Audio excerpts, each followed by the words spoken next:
Здравствуйте, дорогие подписчики и гости моего канала. Продолжаем тему местоимения. Сегодня у нас указательные местоимения. Местоимения ол, ос, мна, мнау переводятся это или это и указывают на объект, который находится вблизи говорящего. В отношении людей употребляется местоимение бол. Например, волкым. Кто это? Менің досым, мой друг. А в отношении предметов употребляется местоимение мынау. Мынау не? Кто это? Айгүлдің киімі. Одежда Айгуль. А когда мы характеризуем человека или описываем какой-то предмет, мы употребляем местоимение осы и мна. Например, осы қыз жақсы. Эта девочка хорошая. Мна үй жылы.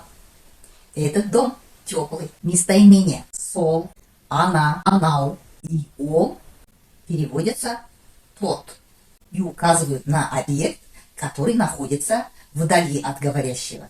Например, анау кім? Кто тот человек? Менің досым. Анау не?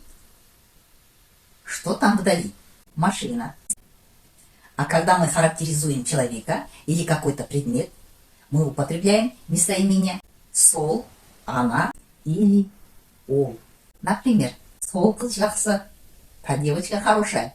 Она үй жылы. Тот дом теплый.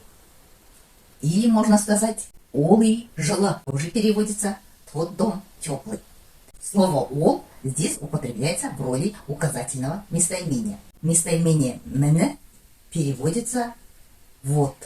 Пишется мне, а произносится мне. Как будто после «н» мы говорим звук «э», «мне». Например, «Кітабым қайда?» Где моя книга? «Мне жатыр». Вот лежит. Местоимение «әні», «әне», «әнеки», «сонау» переводятся «вон тот». Например, «әне», «қонақтар келе жатыр». Вон там идут гости. «Киімім қайда?» Где моя одежда? Мы можем отвечать «әні», «люлі тұр», или же можем сказать сокращенно «әні тұр». Вон там висит. На этом мы сегодняшний урок завершаем. А в следующий раз у нас будут еще другие местоимения. Поэтому не пропускайте уроки, подписывайтесь на канал и до следующей встречи.